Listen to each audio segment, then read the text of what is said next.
O idoso que percebe que ele já não tem a visão ou a direção, não dirige mais tão bem, né? Que não trabalha na mesma velocidade, isso vai gerando angústia. Os idosos são mais propensos também, é uma faixa da vida que tem depressão. Vai mudando o padrão de sono, vai mudando o padrão alimentar, então eles vão percebendo que ele não é mais o mesmo. Mas não significa que não possa viver com qualidade, com leveza, tudo isso impacta na saúde mental. E aí trabalhar a psiquiatria com idosos é interessante, porque você coloca ele nesse local e fala, olha, mas não deixou de ter vida. Não é porque você tem uma limitação ou uma dificuldade que você vai estar deixando de viver. É você ressignificar sua vida.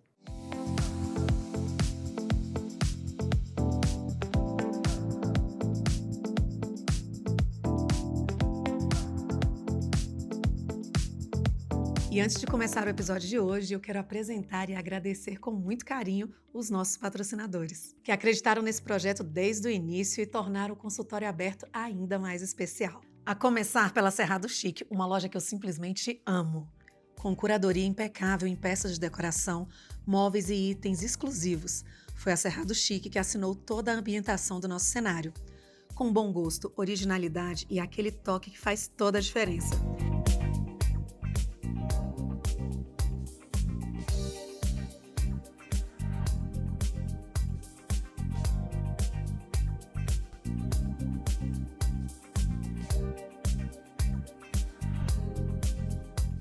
Para você que está nos acompanhando, tem 10% de desconto exclusivo na Cerrado Chic, para que você possa transformar os seus ambientes com elegância. O QR Code já está aqui e o link já está aqui na descrição. E agora eu quero apresentar para vocês a Porão 40, uma loja referência em Brasília que une sofisticação, tendência e elegância em cada detalhe. Responsável pelos meus looks, a Porão 40 reúne peças de alfaiataria impecável, vestidos versáteis e uma curadoria que traduz o melhor da moda atual. Com novidades praticamente todos os dias, a loja está sempre conectada com o que há de mais relevante no universo fashion.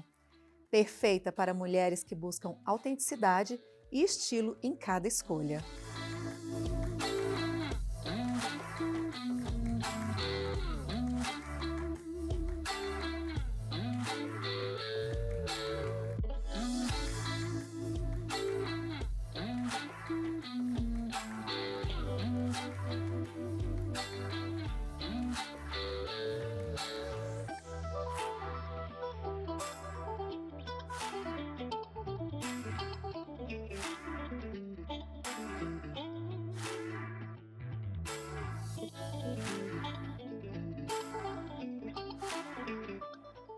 E tem presente para quem nos acompanha aqui.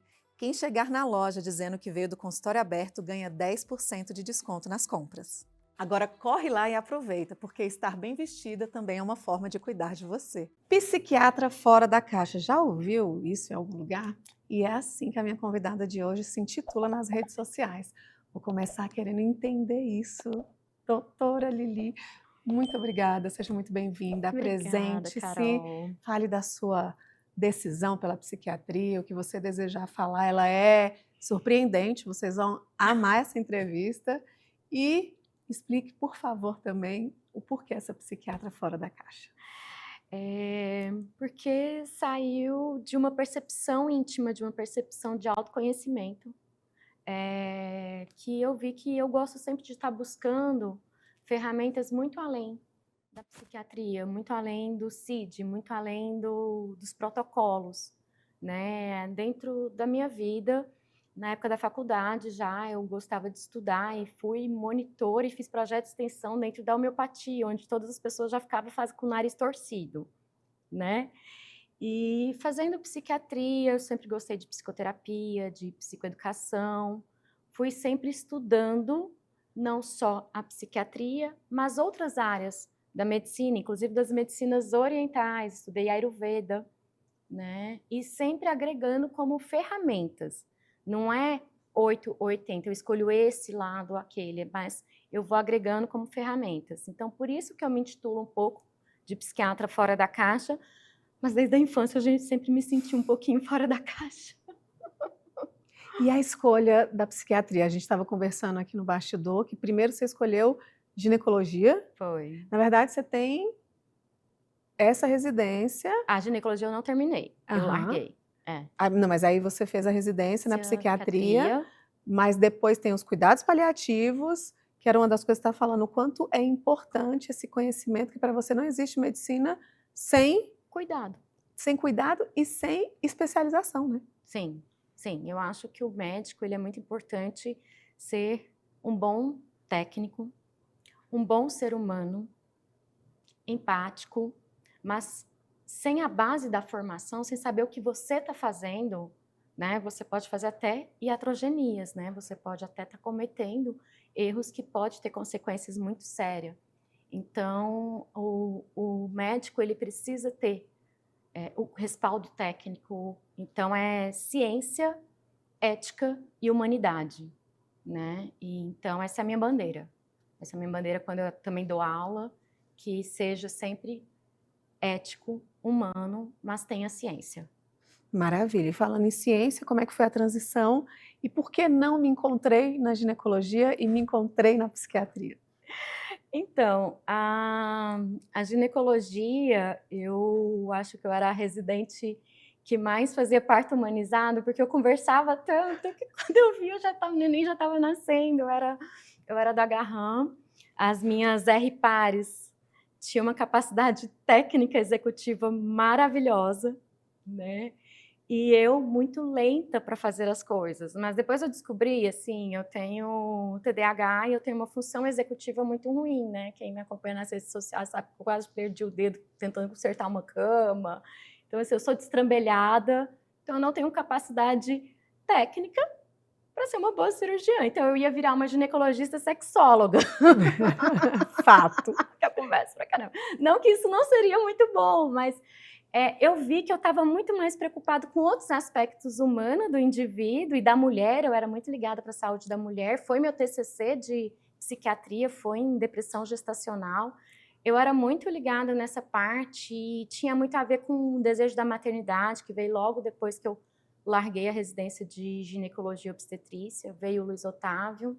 E nesse caminho eu comecei a me aproximar da saúde mental e falei, é psiquiatria. No primeiro ano de psiquiatria eu levei um susto que eu não me conectava com a psiquiatria, porque tudo para mim tem que fazer sentido e tem que fluir, entendeu? E aí eu estava numa briga interna e eu fiz no São Vicente de Paula, quem é daqui de Brasília sabe que é um hospital psiquiátrico, e eu falei para o meu marido, ele falou, se você largar mais essa residência, eu te interno lá, de lá você não sai. Então, vou terminar. Eu acho que eu tenho que terminar. Mas isso foi no primeiro ano, ainda estava muito num ajustamento, né? Que é muito puxado. A residência médica são 60 horas por semana, é bastante puxado. Então, eu com um filho pequeno, de 1 ano só de idade. Depois fui conectando, né? Hoje em dia eu sou apaixonada pela psiquiatria. Tem gente que fala, você é paliativista? Eu falo, não, sou psiquiatra que atuo em cuidados paliativos. Então, assim, não deixei de ser, jamais vou deixar de ser psiquiatra. Gosto de psicoterapia, gosto de várias outras coisas. Estou estudando agora psicodélicos, mas assim, eu sou psiquiatra, então eu me encontrei muito, eu acho que foi libertador me encontrar como psiquiatra. Maravilha. E o que, né, dentro da psiquiatria, o que você encontrou, qual o sentido que faz para você, como você disse, tudo tem que fazer sentido, de ir para os cuidados paliativos unido à psiquiatria, e é o que você está fazendo hoje, né? É o que eu faço hoje, minha maior hora de trabalho, porque eu também sou professora, sou mentora na prescrição de cannabis medicinal, então foi a cannabis medicinal. Em 2018, eu me aproximei do estudo de cannabis medicinal e comecei a trabalhar com pacientes com dor crônica. Por ser prescritora de cannabis medicinal, esses pacientes me procuraram, né? E é interessante que em 2018 eu também fiz transtorno alimentar na USP e eu achava que esse ia ser meu nicho de trabalho.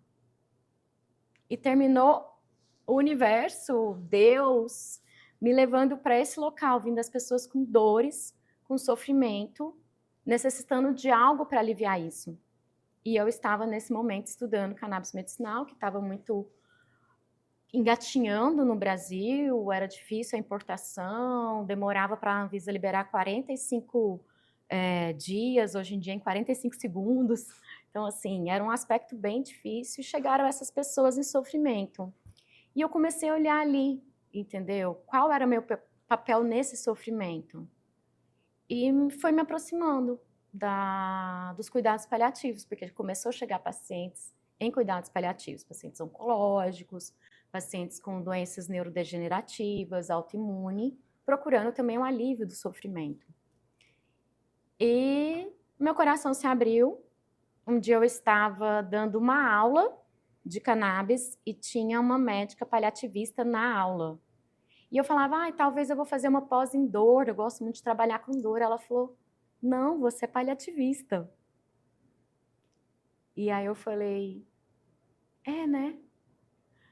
No mesmo dia eu olhei, porque eu sou muito afoita, olhei e estava começando uma pós no Sírio-Libanês, aqui de Brasília.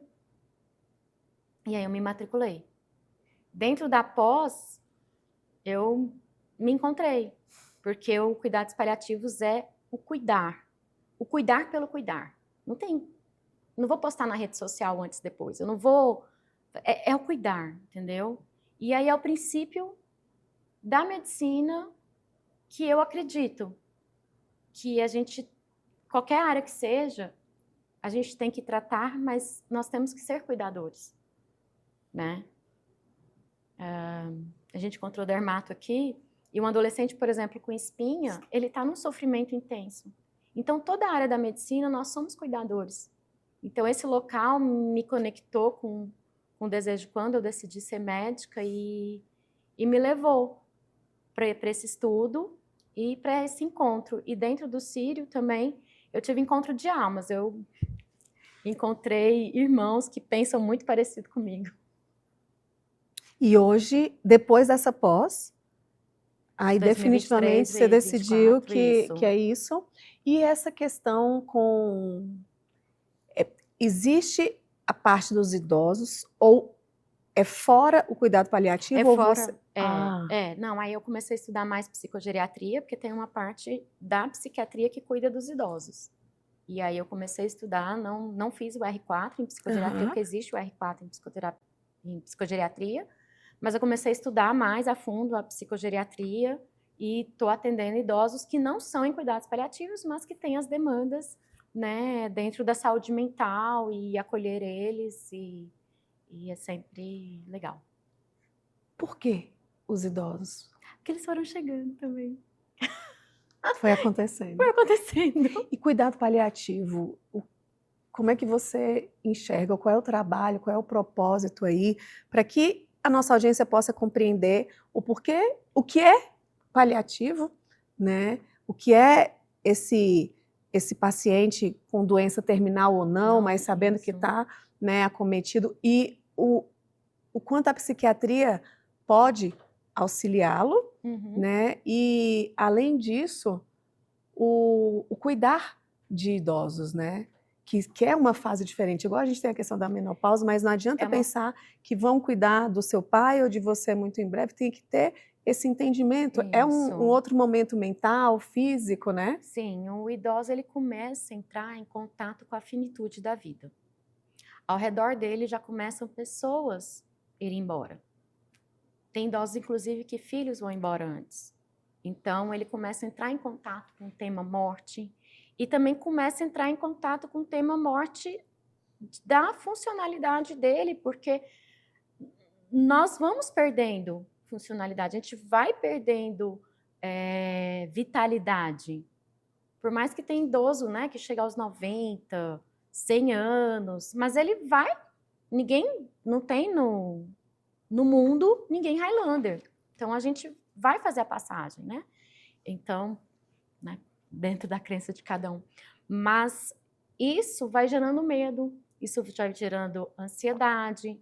O idoso que percebe que ele já não tem a visão ou a direção, não dirige mais tão bem, né? Que não trabalha na mesma velocidade, isso vai gerando angústia, né?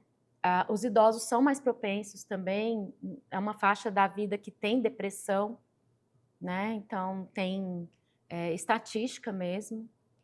vai mudando o padrão de sono, vai mudando o padrão alimentar, então eles vão percebendo que ele não é mais o mesmo. Mas não significa que não possa viver com qualidade, com leveza, né? Então, tudo isso impacta na saúde mental.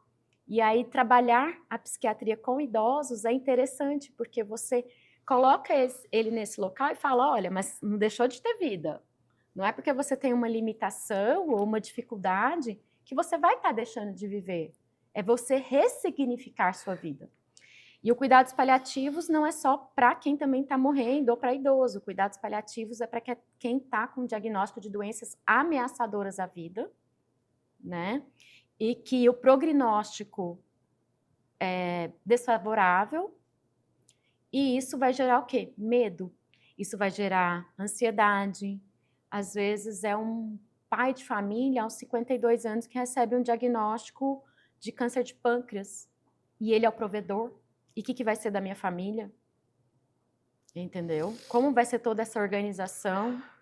E aí a psiquiatria, a saúde mental, ela ajuda a não só aliviar esse sofrimento, mas até passar por esse momento de uma maneira mais firme, com ajuda, seja medicamentosa, né, psicoterápica. Na verdade, a gente tem que usar todas as ferramentas e todos os recursos para amparar não só essa pessoa, mas amparar também a família. Junto dentro desse processo. Caminhar em conjunto mesmo, de mão dadas. Importantíssimo, né? Porque a labilidade emocional, a alteração de humor, para a gente que nunca viveu isso, talvez viveu para com um familiar, mas o que está passando ali dentro daquela pessoa, né? O quanto as emoções e os polos aí, né, estão alterados, e ainda ter que decidir, resolver como é que vai ficar a família, tem que passar por isso, vai precisar de uma ajuda para conseguir segurar esse humor, né? Isso, vai precisar de uma ajuda de uma equipe, né? Que a gente tem os clínicos paliativistas que vão estar manejando muito bem a parte clínica, e o psiquiatra, o psicólogo, a saúde mental, um assistente social para dar orientação sobre o que eu busco, como eu busco, onde eu busco as ferramentas, seja o paciente ou os familiares. Então, assim, inclusive trabalhar o luto em vida, que o próprio paciente começa a se elaborar, né? E a gente amarrar toda a história dele, porque eu vejo que nós somos um livro. Todos nós temos começo, meio e fim. A última página, quem escreve é Deus. A não ser que você pare no meio e tire sua própria vida. Mas esse livro, ele precisa ser olhado com carinho, porque todo mundo tem uma história para contar. Todo mundo tem uma história de vida. E a gente ressignificar a vida nesse momento e mostrar que essa pessoa, ele é digno de cuidado e ele é digno de mostrar a história dele. Sim, e eu acho que vai, se eu estiver errada, você me corrija, eu acho, não, eu acredito plenamente que vai para além de ser digno com ele, mas com o neto. Isso. Com quem fica. Com um legado. Com um legado, porque talvez eu não tenha, e talvez, inclusive da outra vez que nós nos encontramos, eu não sei se te falei do projeto com os idosos, e aqui o primeiro sonho era para gravar a história deles. Nossa, que lindo. Porque, gente, os principais problemas são padrões familiares, até para a gente resolver dentro da terapia, e essa pessoa não tem o avô ou a avó para perguntar. Às vezes, se houve um conflito grande, os pais não sabem falar daquela história. Sim. E como a gente tem visto, né, os traumas eles são também hereditários. Graças a Deus a epigenética chega para mudar todo um conceito, mas quando você ouve, quando você tem a oportunidade de ouvir aquela pessoa, de ver ele contando uma história, já imaginou se você tivesse a oportunidade de conseguir ainda em vida gravar o seu pai ou a sua mãe, para que ele deixe um recado, o que você pensa da vida, não só dessa forma, mas poder... A gente guarda tanta coisa, mas tem gente... Eu não conheci meus avós, nem paterno, nem materno. Então, quantos de nós teríamos respostas interessantes se tivesse a oportunidade de ouvir falar, porque talvez você se parece com aquela pessoa e talvez alguma alguma falta, né? A gente Isso. não sabe onde os nossos gatilhos ou as nossas carências ou o que a Não gente... vem de uma falta lá atrás, que não é nem tá culpando o pai e a mãe, mas às vezes, né, vem lá de trás e das Oportunizar isso, dores. sim. Por que então, às vezes que os pais falam assim, seu avô era muito duro. Mas por quê? Qual foi a história da infância dele? O que aconteceu para ele se enrijecer, entendeu? Acolher. Sim, e esse momento, principalmente, como você falou, é digno para ele e deixar esse registro, eu até incentivo para quem fizesse sentido isso, pensa nisso, né? O quanto que é digno também para quem fica. Sim. Eu não sei se você viu um filme ou é uma série, Cartas para... Não vou me Ah, eu lembrar. sei. Cara, a mãe sabia que ia, Uhum. né, falecer e foi deixando as cartas. E o tanto que aquilo melhorou. Vamos voltar de novo para a família, não é não Isso. só sobre quem vai, é sobre a Isso. vida de quem vai e a vida de quem fica. Isso. E como é que você está organizando isso com esses familiares? Como é gerar essa dignidade para quem quer ainda resolver a vida aqui? Uau! Né? Uma vez me chamaram, ela é minha paciente ainda, me chamaram para acompanhar uma idosa que fez uma obstrução intestinal, estava internada no hospital, estava entubada, e a família, 92 anos, Alzheimer já em estágio avançado, a família falou, vamos entrar com cuidados paliativos. E aí a primeira consulta não foi com ela. Eu fui na casa da família, ela estava lá no Hospital Santa Lúcia, eu fui na casa da família, juntei e falei, olha, ela tem Alzheimer, ela não vai poder contar quem ela é, mas eu quero cuidar da dona Lúcia, quem ela é. Então, nós vamos montar um quebra-cabeça. E aí cada um foi falando quem era a avó, quem era a mãe e tal, e a gente montou um quebra-cabeça sobre a dona Lúcia, porque eu queria cuidar da dona Lúcia, não só do corpo da dona Lúcia, né? E aí lá no Santa Lúcia eu terminei imprimindo e montando um prontuário afetivo com uma foto que ela estava viajando com um sorriso aberto e qual era a religião dela, né? A gente levou a imagem de Nossa Senhora, que ela era muito devota, lá para dentro da UTI. Falei, agora a gente vai cuidar de tudo da dona Lúcia. Dona Lúcia saiu, Dona Lúcia foi estubada, saiu da sonda, foi embora para casa, faz fisioterapia, né? Tem pouca mobilidade, mas anda na cadeira de roda, tudo. Tenho Alzheimer. Toda vez que eu vou lá, me apresento e ela fica pegando no meu rosto e tal, e eu fico fazendo brincadeira com ela. Dona Lúcia isso foi em fevereiro, tá até hoje aí.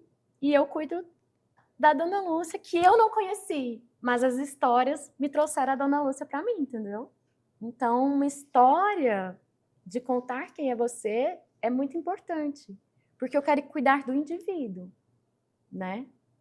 Não de um sintoma, não de um corpo, né? E ir cuidando do indivíduo, cuidando da família, cuidar do todo, porque isso é sistema. Isso é um cuidado sistêmico, isso é um cuidado integral, né? E aí você atende a família perguntando ali para cada um como você está se sentindo. Menina, tem vezes que eu chamo até o cuidador principal que está muito ansioso e vê que o motivo, às vezes, da agitação do idoso é a ansiedade do cuidador e faço um atendimento com ele.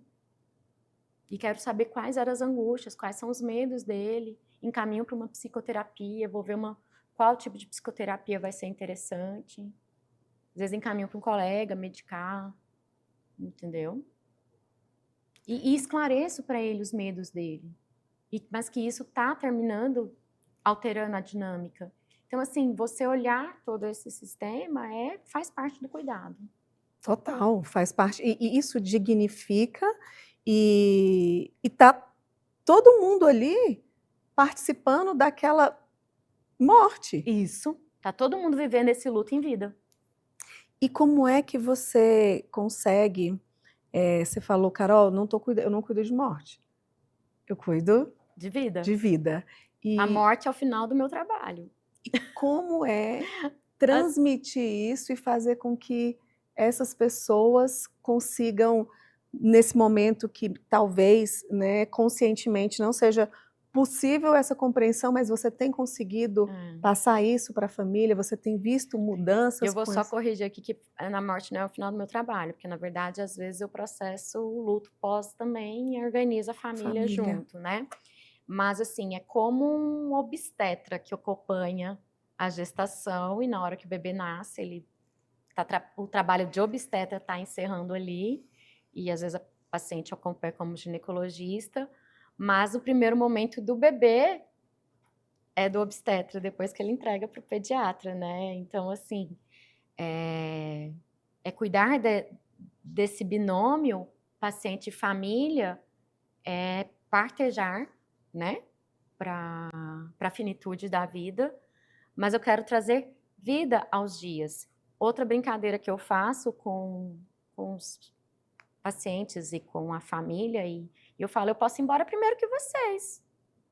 Né? A minha mãe mora em Goiânia, vocês podem às vezes receber uma ligação e falar, doutora Liliane, infelizmente sofreu um acidente de carro indo para Goiânia. Ou aconteceu alguma coisa, né? Eu não tenho domínio de tudo, eu não controlo a vida e a morte. Então, mas eu estou vivendo hoje, vou fazer o meu melhor hoje para todos os pacientes. Então, a gente tem que viver o melhor hoje. Isso não é só para quem está morrendo, isso é para todo mundo. Sim. Porque a gente não tem controle sobre a vida e a morte. E o que eu posso fazer melhor de mim hoje? Para o outro, para mim, né? Para quem eu amo. A gente não tem que ficar mendigando coisa, a gente tem que viver. É justo, né? E é preciso saber viver, né? Igual na música. E merecemos ter essa vida, né? É. Você ainda percebe, Lili, que a psiquiatria é muito, ainda, né, cheia de tabu? Acredita-se que é única e exclusivamente para ansiedade, depressão, agora que a gente conseguiu perceber o quão importante, né, e quantas coisas têm que ser observadas para além de, e unindo essa resposta, eu já vou puxar lá para o cannabis, e ainda vem uma situação dessa, de mais mitos. De mais mitos e que geram também mais preconceitos, estigmas. Explica para a gente um pouquinho. Então, a psiquiatria até uns anos atrás, 15 anos atrás, ela era coisa de doido. Alguns idosos ainda pensam assim, né? Depois a psiquiatria, ainda mais com o boom da pandemia, virou para ansiedade, depressão, burnout. Na verdade, a psiquiatria é da mente, da saúde da mente. E se eu não sou um pepino, se eu tenho mente, eu posso adoecer da minha mente, tá tudo bem. Assim como eu posso adoecer do meu intestino, do meu coração, é um órgão. Só que o complexo da psiquiatria é porque é um órgão virtual. É igual o software, iOS, o Android. A gente não enxerga, é uma programação. A mente é uma programação. E para mim, a mente não está na cabeça, a mente está no corpo todo. Porque é uma programação que faz essa máquina rodar. Eu não existo, sem mente eu não existo. Então, todo mundo está suscetível e vulnerável a estar adoecendo. Desde a infância até a velhice, né? E aí, os adoecimentos da mente, o psiquiatra ele não pode olhar só critérios diagnósticos. Eu preciso ter um olhar biológico, lógico, de genético biológico, mas eu tenho que ter um olhar de psique, que é o entendimento do indivíduo desde que ele nasce, como ele se relaciona com o mundo e consigo, e o entendimento social. O que está acontecendo na vida desse indivíduo que ele está reagindo desse jeito, né? E aí, o que eu medico, o que eu não medico. Assim como você vai num cardiologista, talvez você saia com prescrição ou não, tá ótimo, ou você tem que fazer mais exercício físico, seu coração tá melhor, é a mesma coisa. É porque a dificuldade é porque a psiquiatria não sai em exame, né? A psiquiatria, você não dosa no sangue, você tá com isso. Não. Eu preciso ter um olhar aprofundado, eu preciso ter uma capacidade técnica de avaliar esse indivíduo, mas eu preciso escutar.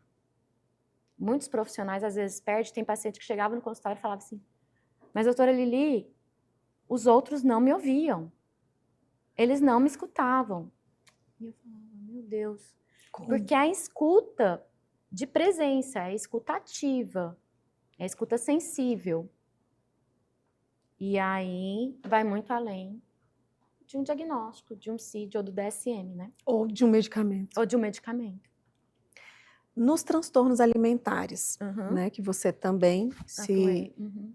já atuou, mas se especializou Especializei, para isso. atuar. Isso. E o que você percebeu? O que te levou? Eu vejo que é de um sofrimento, né? E ainda é tão assim banalizado. Tá comendo suas emoções? Isso. Fulano tá obeso, sem falar que o transtorno é pro oposto também, nessa Também. dismorfia, disforbia foi ótimo. Que é não se reconhecer. Fala um Isso. pouquinho pra gente sobre isso, esclarece o que você... Então, eu tive uma época, assim, eu sou apaixonada em transtornos alimentares, mas requer uma equipe também multidisciplinar, não dá para fazer só em consultório, assim como álcool e drogas, né? Tem que ter, a gente aqui em Brasília, por exemplo, não tem lugar de internação para pacientes. Eu tive uma paciente anoréxica grave que ela pesava 31 quilos e todos os hospitais clínicos rejeitavam. Ela falava, essa paciente é psiquiátrica, né? E eu pedi para não colocar uma sonda nasogástrica e terminaram passando, porque na verdade essa paciente, ela tinha sido estuprada na infância e a sonda era mais um estupro. Entendeu? E não ia ajudar. Ia ser uma maquiagem, ela ia ganhar um pouco de peso, mas quando ela fosse embora, ela ia... Então, assim, eu precisava trabalhar os processos de trauma.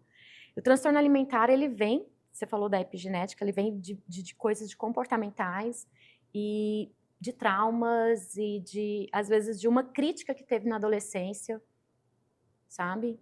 E às vezes até mesmo a anorexia da adolescência, ou a bulímica, mais a bulímica, que a anorexia é bem rígida, mas a bulímica pode ser a obesa com comportamento alimentar, né, TCAP, que é o transtorno compulsivo alimentar periódico, na vida adulta, porque ela não consegue mais expurgar, ela acha nojento.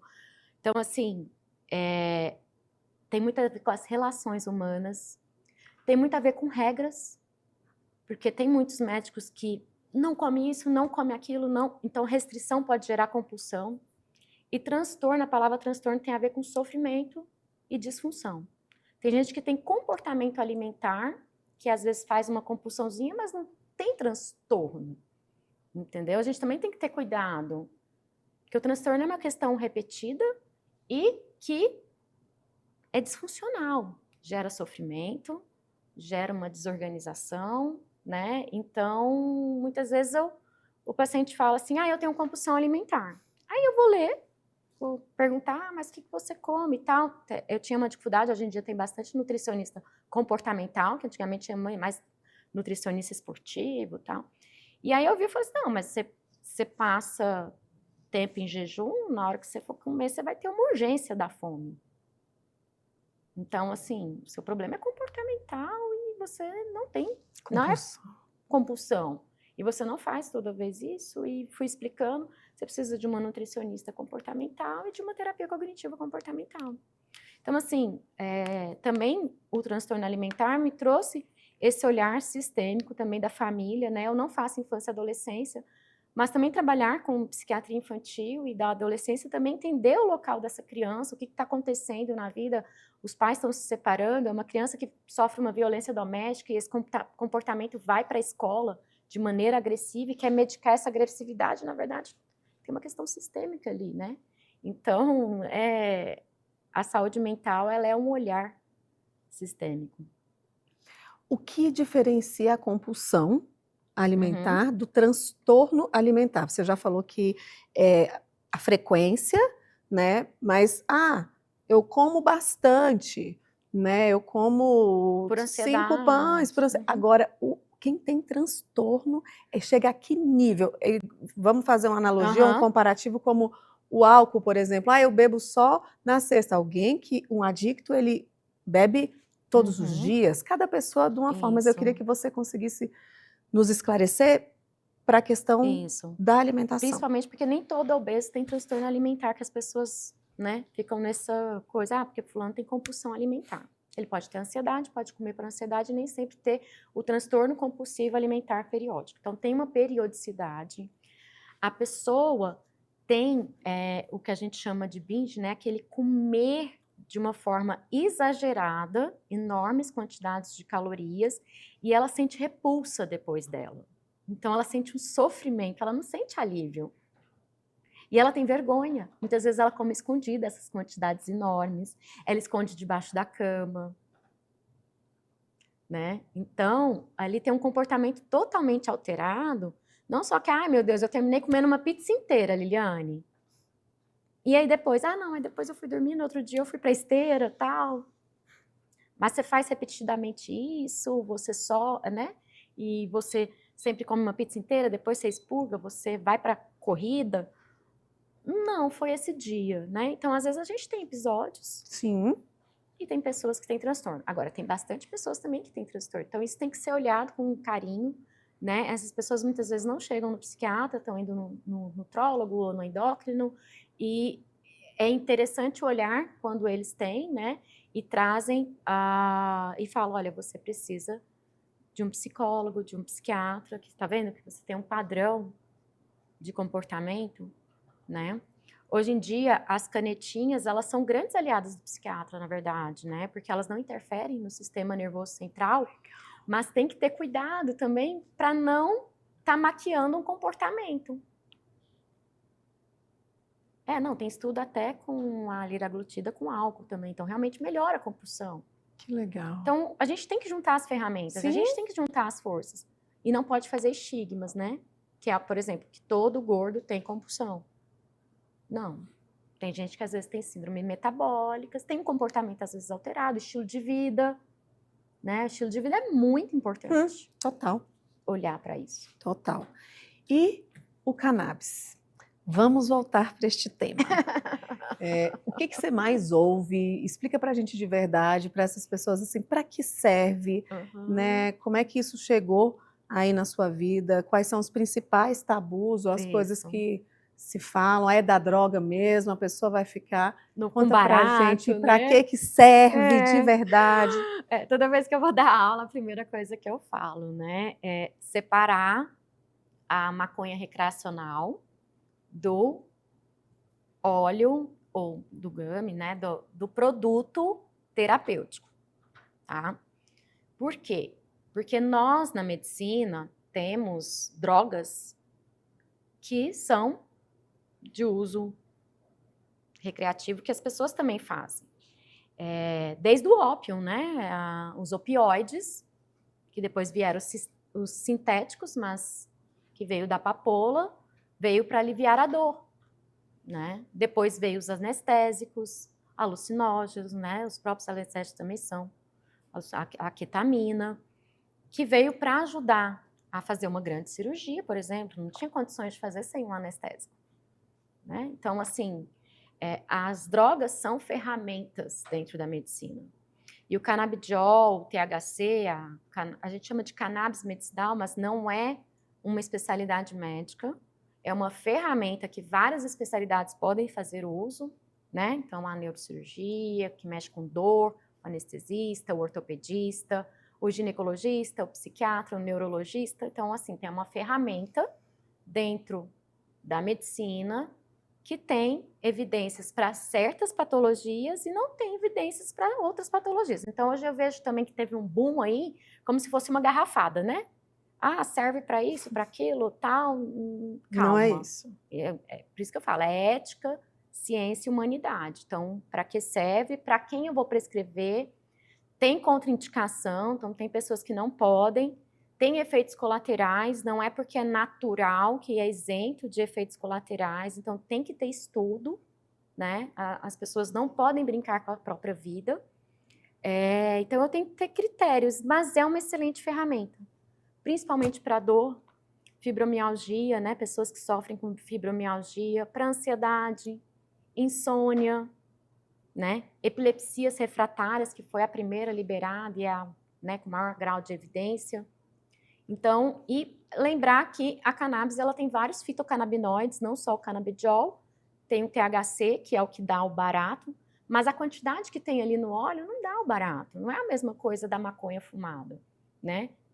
E não entro nem na apologia, eu sou médica, eu sou prescritora, então eu prescrevo medicação.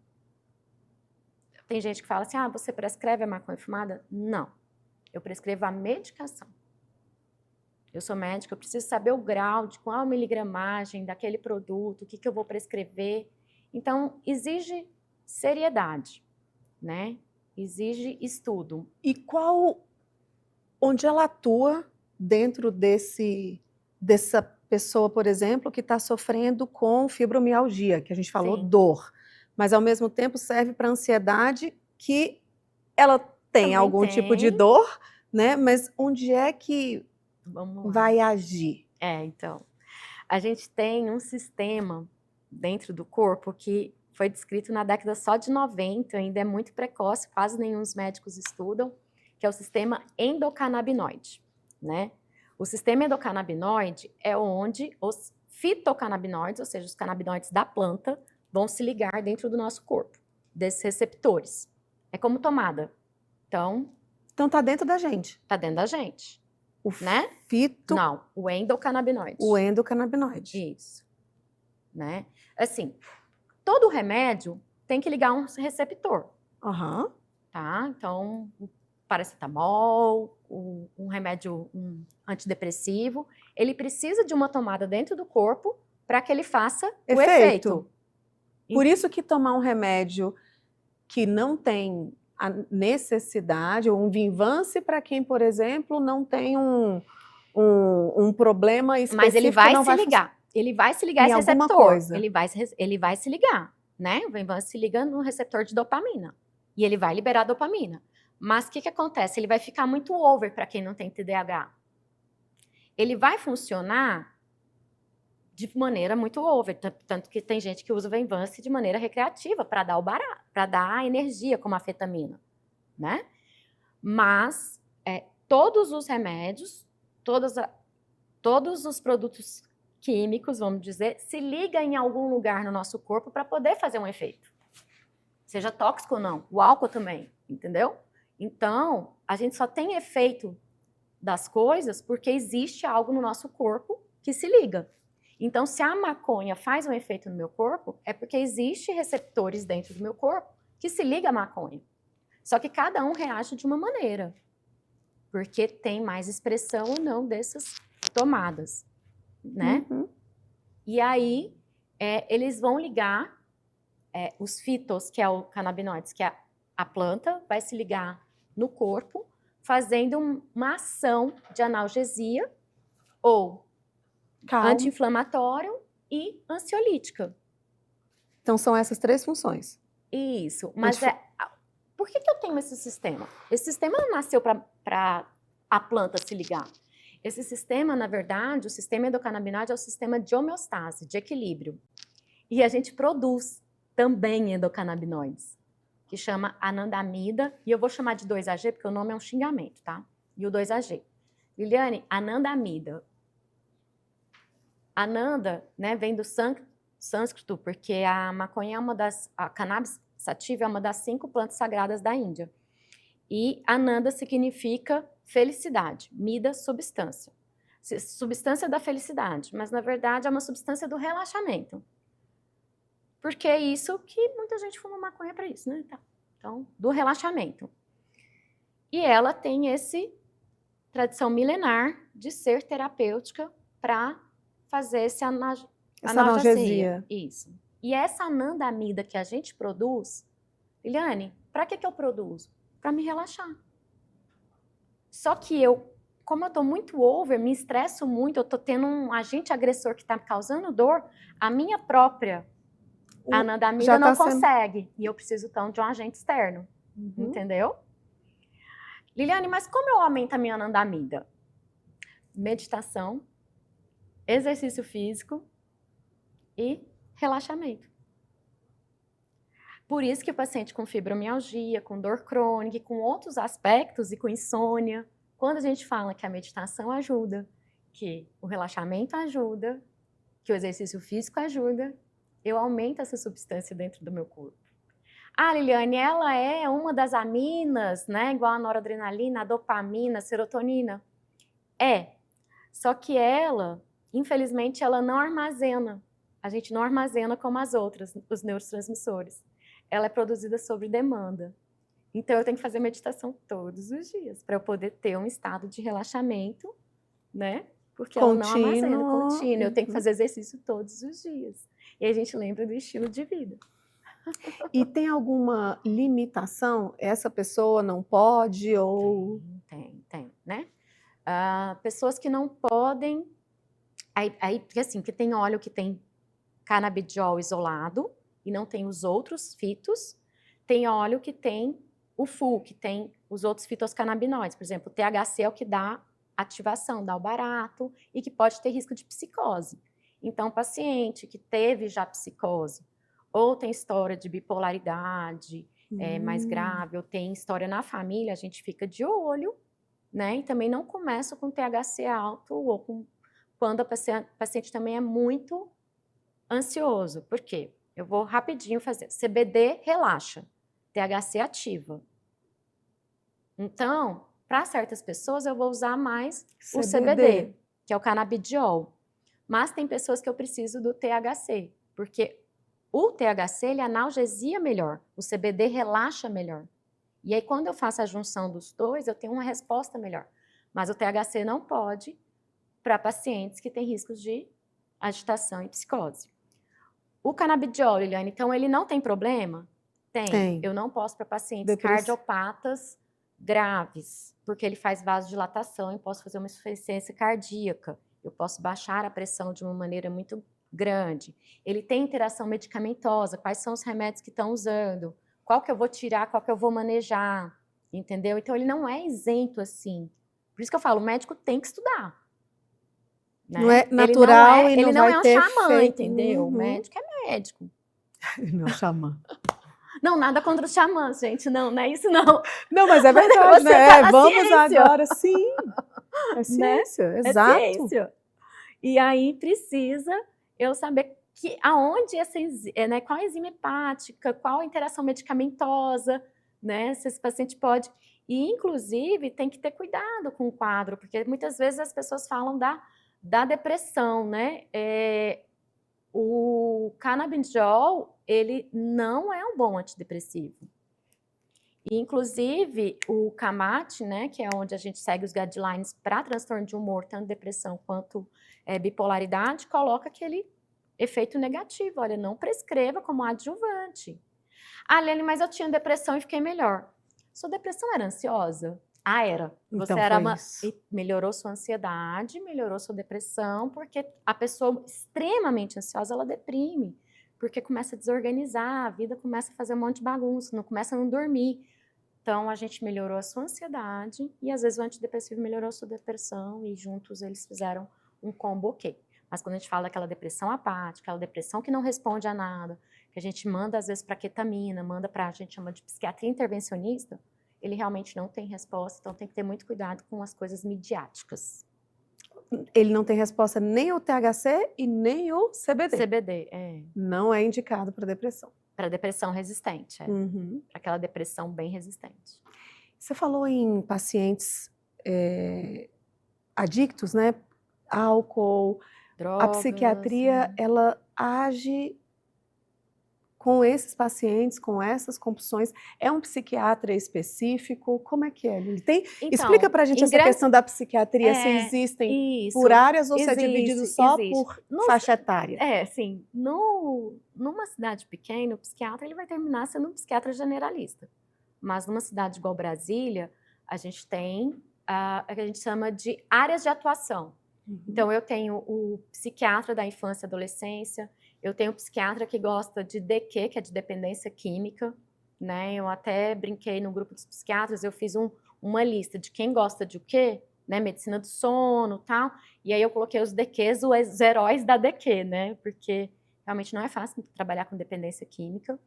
Então, a gente tem área de atuação em psiquiatria forense, né? Que faz os laudos, né? Para a justiça.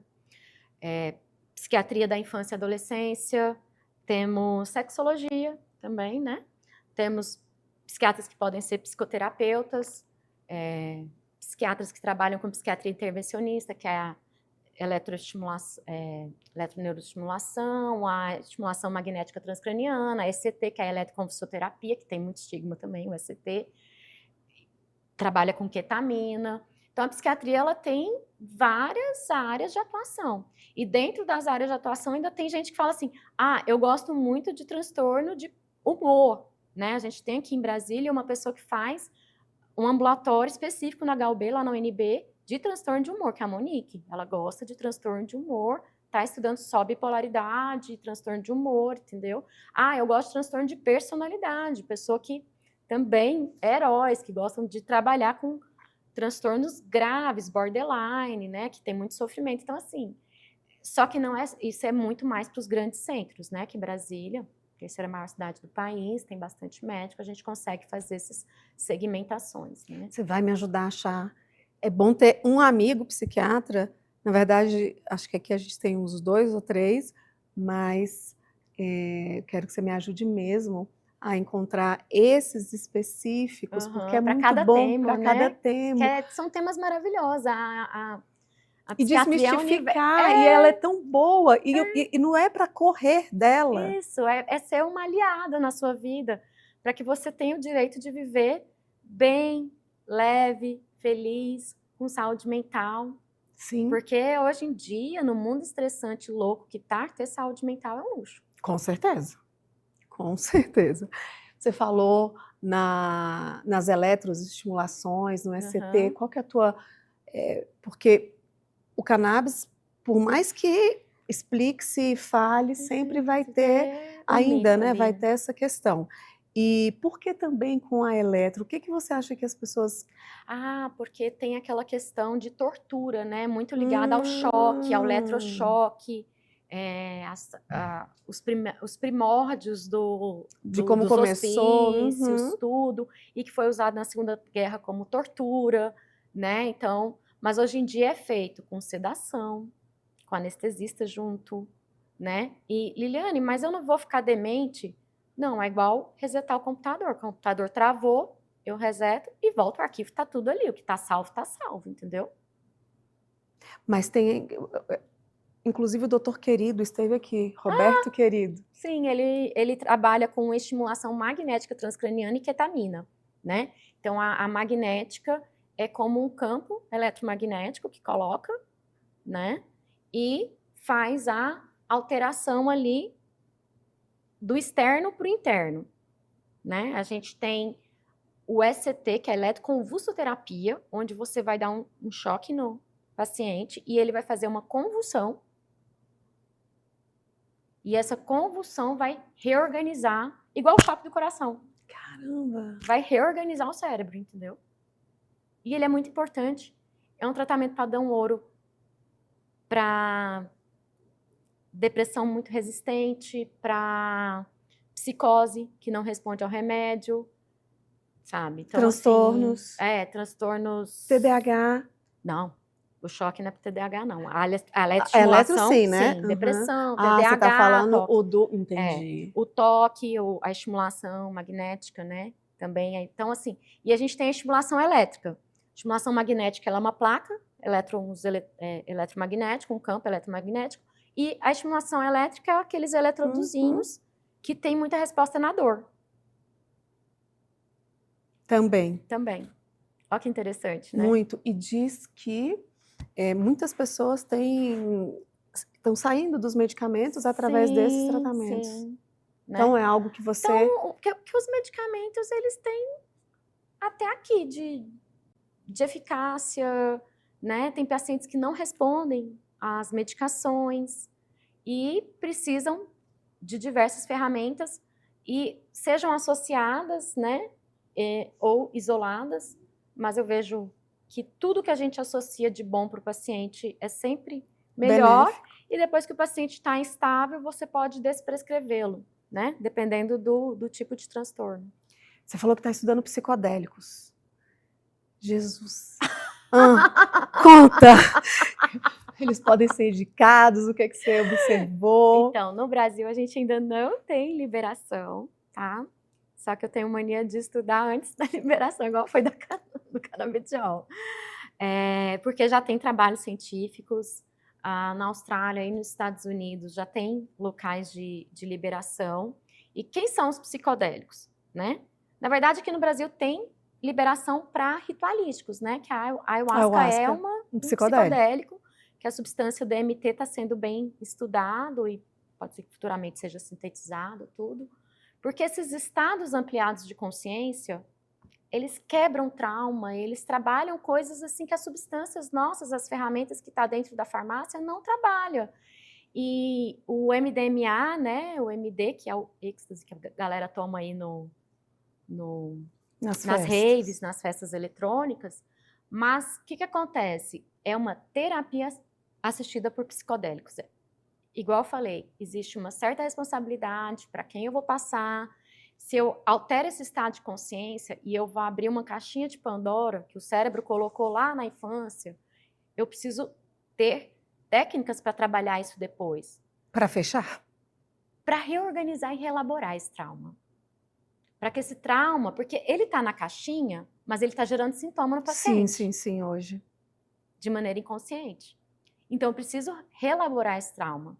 Eu preciso, às vezes a pessoa revivencia dentro do psicodélico o trauma, mas de uma maneira diferente. E reelabora.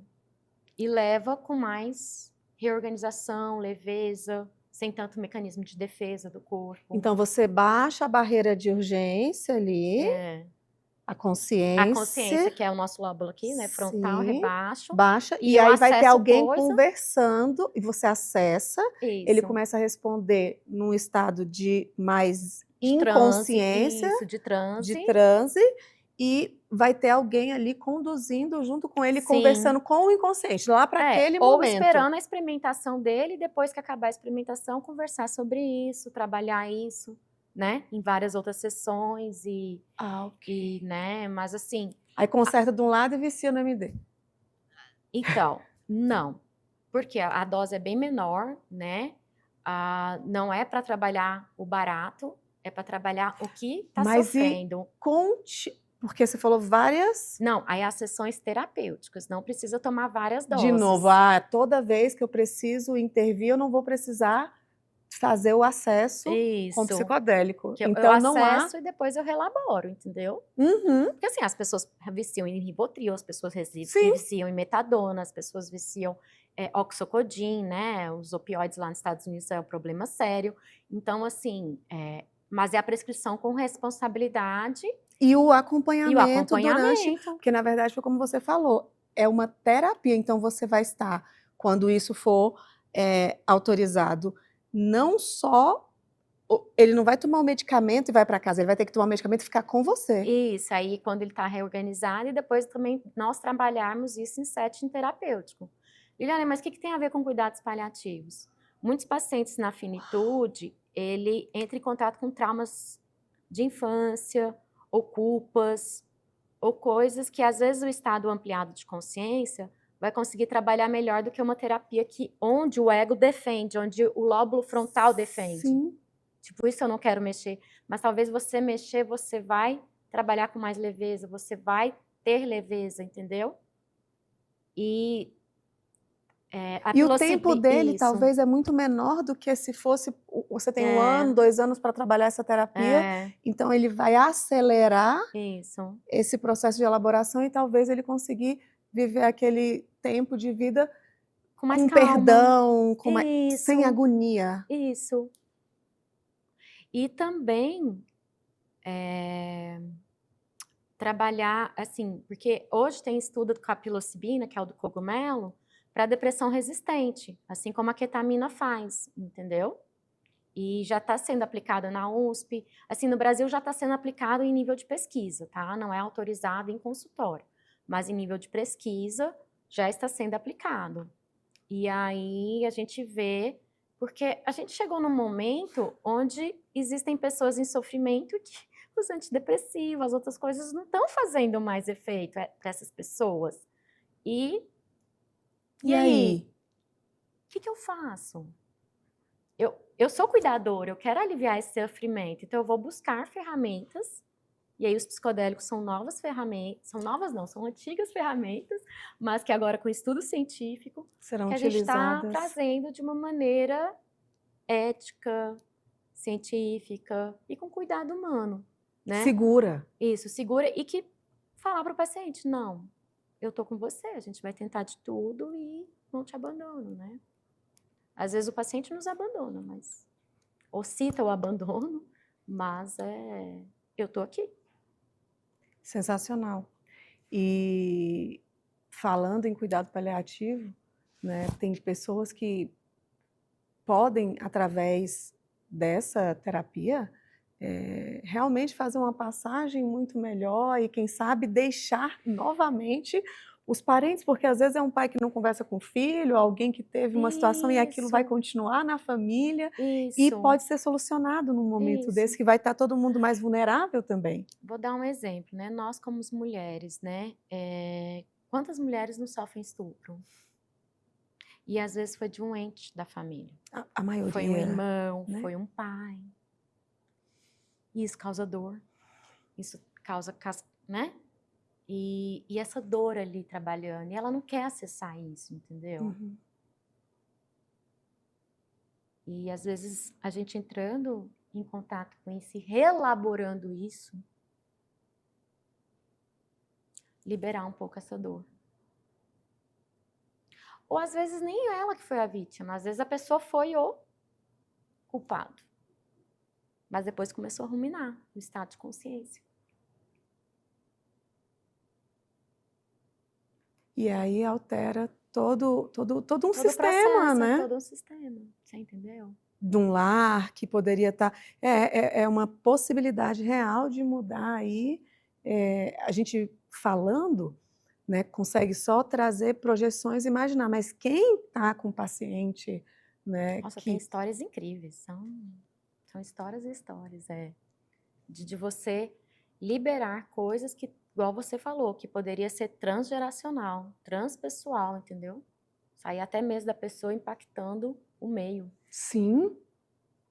E eu imagino que seja desafiador para quem não está envolvido em estudos, ou tem muito preconceito quando ouve tudo isso, mas tudo que estamos falando aqui não tem nada a ver com o espírito. Não tem a ver com religião, apesar de eu sempre estar falando de espiritualidade, porque espiritualidade também não tem a ver com religião, Uhum. né? Com os meus pacientes eu sempre falo da espiritualidade e que tem a ver com o sagrado de cada um. Sim. Né? Mas não tem a ver, tudo que a gente trouxe aqui não tem Isso. nada a ver com espírito, com algo além da... Isso. Não. Não. Mente aqui Isso. e organização. Inconsciente. Uhum. O nosso inconsciente faz isso com várias vezes. Por exemplo, quando a pessoa dissocia ou desmaia porque viu uma coisa, ou aconteceu, ou sentiu uma dor, é a nossa mente desligando, né? Indo para o inconsciente. Então, assim, os nossos sonhos, né? Então, assim, a gente acha que o racional é uma área grande do nosso cérebro, mas ele é pequenininho, gente. Aqui, ó, o lábio frontal ele é bem pequenininho, né? Só que ele tem uma função estruturante. A gente precisa dele. Ele tem uma função estruturante. Mas ele, às vezes, mente pra gente. Né? Tem uma frase muito interessante que chama a mente mente. Por quê? Porque ela quer também nos proteger. Sim. Mas se ela mentir demais, eu coloco coisas em lugares que não deveriam estar. Ou a projeção que a gente tem, é sempre essa linha muito tênue do cuidado, né, e de como fazer, e como lidar, como avaliar. Por isso que o profissional responsável que estuda, que como você foi além, buscando mais ferramentas e mais ferramentas, porque tem mais respostas. Quando o medicamento não serve mais, será que vai parar aqui? Eu vou parar aqui, eu vou falar para o paciente, não tenho mais o que fazer por você? Não, eu vou buscar outras respostas. E que bom que... E se não tiver mais o que fazer, a minha presença, o meu vínculo é terapêutico também. Não é, tem a frase agora, né? Não é terapia, mas é terapêutico, então no caso vai ser terapia também. Escuta, Ciência Viva, Instituto Spectrum. Você está me... Conta. O Instituto MedSpectrum, na verdade, é um instituto onde eu e mais 2 colegas somos sócios, né? O Rômulo é anestesista e o Thiago é psiquiatra também, onde a gente faz formação médica em cannabis medicinal, né? Então, através de mentorias e aulas, e aí tem o Instituto MedSpectrum, é um outro braço do meu trabalho. Então, vou deixar aqui na descrição para os médicos, Lili para médicos e É. Lili para cuidados paliativos de toda a família. Vamos lá, gente, é muita coisa. Muita coisa, muita coisa, muita coisa. Estilo de vida e saúde mental. Não tem como não andar junto, né? A saúde mental está entre os 6 pilares, né? A medicina do estilo de vida. Harvard tem uma cadeira sobre isso. E não é uma especialidade médica também. Eu falo que todos os médicos têm que estar trabalhando o estilo de vida do paciente. Levam muito para endócrino, para nutrologia, mas a gineco, o dermato, todo mundo tem que... Porque o estilo de vida, ele né? Os pilares são a alimentação, o movimento e o exercício, né? Porque às vezes a pessoa não gosta da academia, mas ela pode fazer outros tipos de exercício, desde que ela movimente o corpo não nasceu para ficar parado. A gestão do estresse, que se dá através dos estados de relaxamento, pode ser por meditação, relaxamento guiado, né? Ou simplesmente contemplar. A pessoa consegue ficar de boa. Então, alimentação, exercício físico, gestão do estresse, gestão dos tóxicos, né? Ou seja, diminuir bebida, parar cigarro, né? E essa gestão de tudo aquilo que nos faz mal. Relações. Comunicação, relações sociais, né? Conexão. Então, isso tudo é muito importante. E, por último, tão importante quanto sono reparador. Sem sono reparador, a pessoa no outro dia ela não é nada. Então, ela não tem saúde física e nem mental. Então, o sono é um olhar importante dentro do estilo de vida.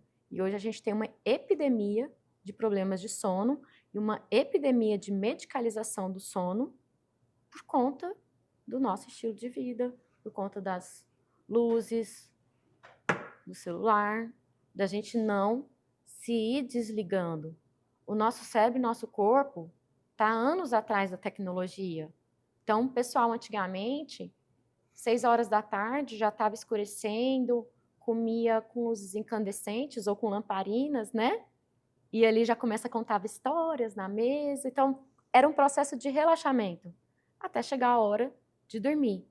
Ah, não, eu venho acelerada até 11 horas da noite e quero 11h05 dormir. Oi? Não, você não vai conseguir dormir. Ah, eu preciso de um Zopidem, então. Aí começa toda uma medicalização de uma questão que é estilo de vida. Então, a higiene do sono, o desligar mais cedo. Desacelerar. Quantas horas, Lili? É verdade que tem para cada um 6 horas, tá ok? Eu sempre falo que para mim 6 horas é o suficiente. Não, a gente tem que tirar as pessoas também das caixinhas, né? Tem pessoas que são dormidoras curtas, tem gente que é dormidor longo. A minha irmã mesmo, um beijo para ela, ela brinca que ela precisa de 10 horas, e isso é verdade. Ela precisa dormir mais. Então, não é 7, 8 horas, ela precisa dormir mais. Ela é uma dormidora longa. Ah, 8 horas.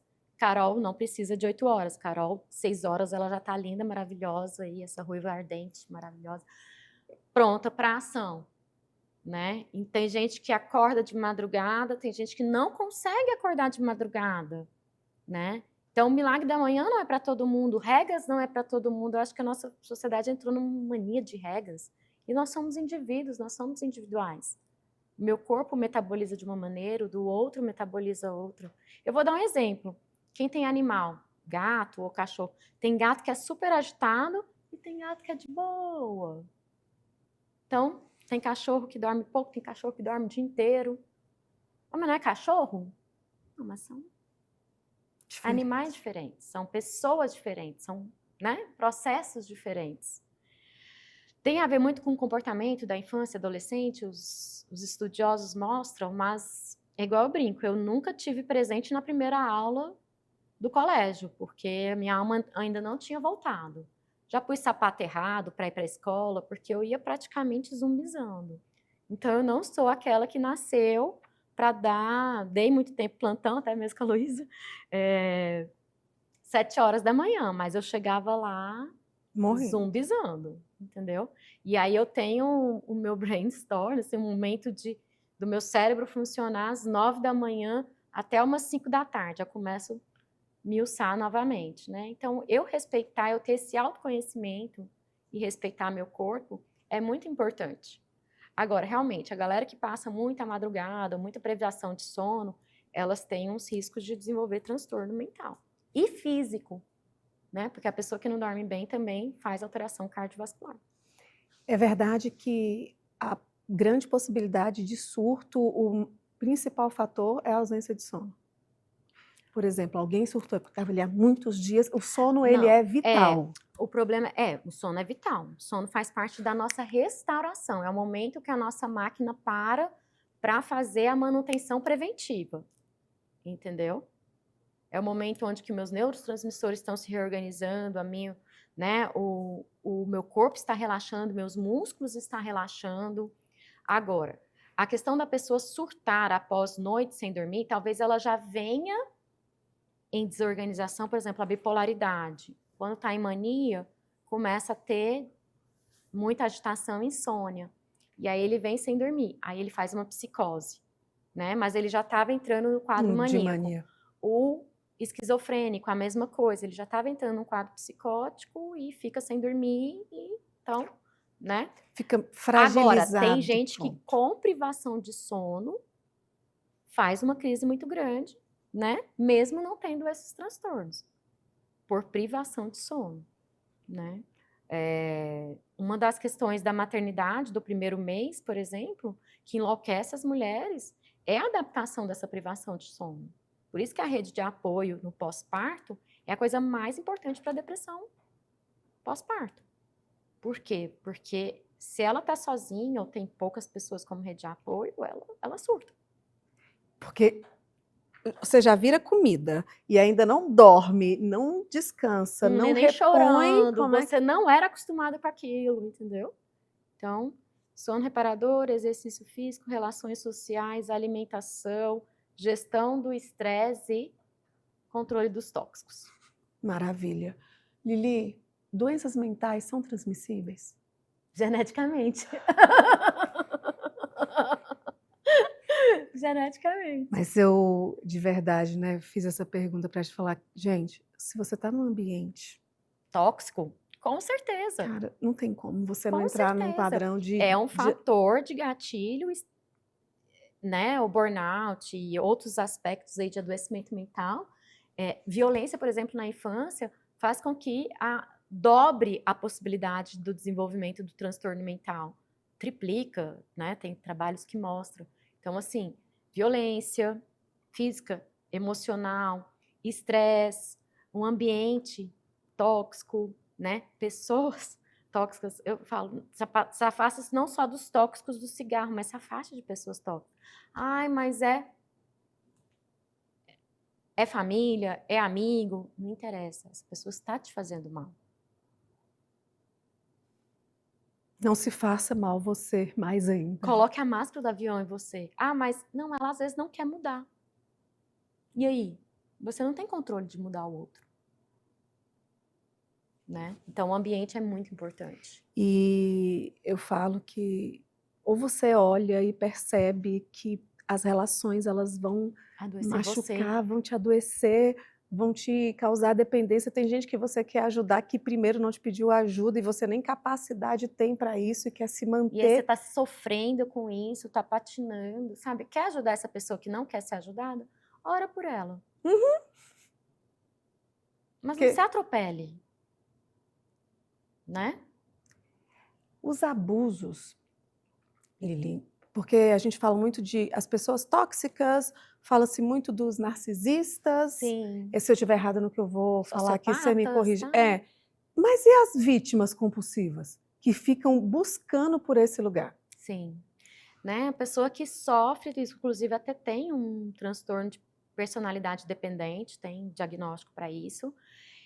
E essas pessoas que têm codependência emocional, elas precisam de uma terapia profunda, talvez isso venha de um padrão dela, da infância, ou até mesmo familiar, né, etc. Mas ela precisa tá percebendo isso. É o terceiro relacionamento tóxico, o terceiro relacionamento abusivo, né? E a gente hoje tem ferramentas muito interessantes. Um é o MADA, né? Mulheres que amam demais. E tem homens também codependentes emocionais. A gente fala da mulher, mas tem homens. Então, por que que eu estou nesse local? Qual é a minha responsabilidade também de estar sempre inserida nesse local? Entendeu? De um estelionato emocional, por exemplo. Por que que eu sou vulnerável a ser a vítima para esses algozes? Então, é um olhar de proteção, não de culpabilização da vítima. As pessoas não podem entender errado. Mas por que que eu estou nesse local? E o que eu posso fazer por mim para me proteger? E às vezes é um adoecimento. E eu preciso olhar para isso. Para que isso não se repita, para que a minha vida tenha sentido, que eu possa ser feliz, romper com isso. E tem medicamento? Se a pessoa tiver algum transtorno, tem medicamento. Se for esse de dependência, Não, se for só o transtorno de personalidade de codependência emocional, o tratamento é psicoterapia. terapia. Uhum. Né? Mas a pessoa às vezes desenvolve uma depressão, desenvolve ansiedade, Outras- e aí é medicada por outros critérios, né? Para retomar a consciência e ali Isso. começar a compreender. Isso. A psiquiatria não é só Remédio.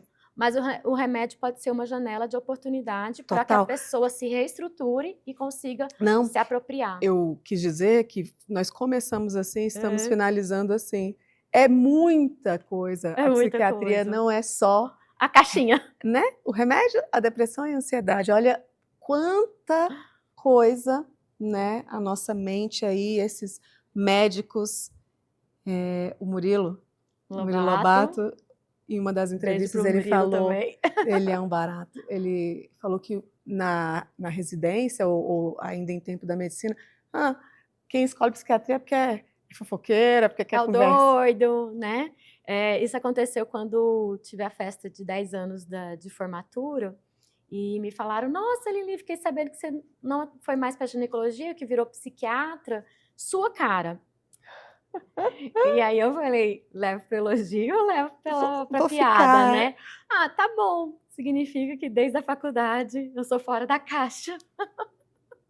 Desde sempre. E é muito bom porque é o que acontece quando a nossa mente sai da caixa, ela precisa de alguém que entende, que esteja fora da dela caixa. para poder compreender. Então tá tudo certo Tá tudo em ser. certo. Fora da caixa. Tem tanta brincadeira. Você vê que tem gente que utiliza, né, de termos horrorosos. E se você Pejorativos, né? faz isso, pense, né, é uma doença, não foi criada. Então, fulano é bipolar, fulano é depressivo, Sim. o outro tá com pânico. Com toque. Fulano às vezes é organizado, tem toque. E o quão difícil é. Gente, a brincadeira do toque é a mais, eu acho que uma das... Porque uma pessoa com transtorno compulsivo de pensamentos... Ruminativo, sofre. Uma pessoa organizada, às vezes tem uma personalidade um pouco mais obsessiva, mas ela não sofre com aquilo, ela não traz prejuízo para ninguém, não traz prejuízo para ela. Larga de ser chato, para de criticar ela. Não é? Que ó, uma coisa que não tem tratamento é chatice. Para essa não tem remédio, então é melhor estar com algum transtorno e se curar. Ai, gente, obrigada, foi assim sensacional. Eu gostaria que você acrescentasse aí uma mensagem, tanto para os profissionais, né, que querem e que podem estar com você, não só nessa questão do canabidiol, mas de compreender o que esse estudo paliativo tem feito e tem resultado na sua vida como médica para você ter ido para esse local e também para as pessoas que estão te ouvindo enquanto psiquiatra, o que você aprendeu aí ao longo da sua vida, se você pudesse dar uma mensagem, qual seria? Olha, que o cuidado nasce quando a escuta, a ciência e a ética se encontram e quando você enxerga o indivíduo de verdade. Aí sim nasce o cuidado daquele ser. Esse é para o médico. E para a pessoa, o cuidado dela também nasce quando ela se escuta, se observa, se conhece né? Aí ela começa a cuidar dela também. E o nome disso é autocuidado, que é uma ferramenta maravilhosa. E eu quero que uma médica, psiquiatra, eu posso até dar com os burros na água aqui agora, mas eu, baseado no que a gente já conversou, porque fala-se tanto de autoconhecimento e banalizaram tanto essa palavra, Sim. e estamos aqui com uma médica que fala de ciência. Qual a importância e o que é autoconhecimento, Lili? O autoconhecimento e o autocuidado, ele vai muito além eu me descrevo, Liliane, assim. Não. Vai do que eu sou, do que eu sinto, de como eu me relaciono, até do número do meu sapato, né? E o autocuidado vai muito além da maquiagem, da unha, vai do aspecto de que eu sou merecedora do meu cuidado, que eu sou merecedora do meu amor. Muitas pessoas não sentem assim, não fazem isso. Às vezes a pessoa está impecável, mas ela não tem autocuidado com ela mesma. Não tem esse amor, não tem essa gentileza, essa compaixão. Então, cuidado é isso. Sensacional, obrigada. Mesmo. Maravilhoso. Amei, obrigada. Maravilhoso. Volte sempre, a casa é sua. Sim. E como já sabemos quem vai ser a que sempre vai trazer as novidades, Isso. né? Os psicodélicos quando chegarem, já sabemos que tem a Lili para fazer as terapias. E aí vem o que você tiver de novo. O consultório aberto ele foi criado para isso, para que a gente leve informação verdadeira, informação embasada, informação de profissionais que têm um conselho, que os fiscaliza. Então, tudo que foi falado, que é permitido, nós estamos ouvindo de um profissional capacitado e que estuda para isso. Então, obrigada pelo seu dispor, né, pela disponibilidade, pela disposição. Ela viajou dias aí eu tentando marcar, cuidando da avó, de um monte de coisa, mas Carol, vou estar aí. E eu acho que é isso. Parabéns, obrigada. E que outros profissionais, assim como você, e através de você... porque o seu projeto é maravilhoso. Venham, porque quantas pessoas não teriam oportunidade de ter uma consulta dessa? É. Mas só de escutar e a pessoa processar, isso já é terapêutico. E de entender o que é esse cuidado paliativo, de como eu vou lidar com a minha família. Então, vou deixar aqui na nossa descrição como encontrá-la, como encontrar esse grupo também de mentoria, né, com sócios, e ela responde lá no Instagram, conversem, porque é muito bom quem se abre assim, porque o amor e o cuidado é isso, né? E enquanto médica, foi sua escolha, e é muito legal a gente poder fazer isso e através da internet exponencializar esses conhecimentos. A gente nunca sabe onde a nossa voz chega. E você como comunicadora, você está sendo um instrumento também para que os cuidadores possam chegar até as pessoas. Amém. Que cheguem cada vez mais e mais os certos, os que têm esses princípios e valores semelhantes e conectados com o consultório aberto. E para você, até o próximo consultório aberto.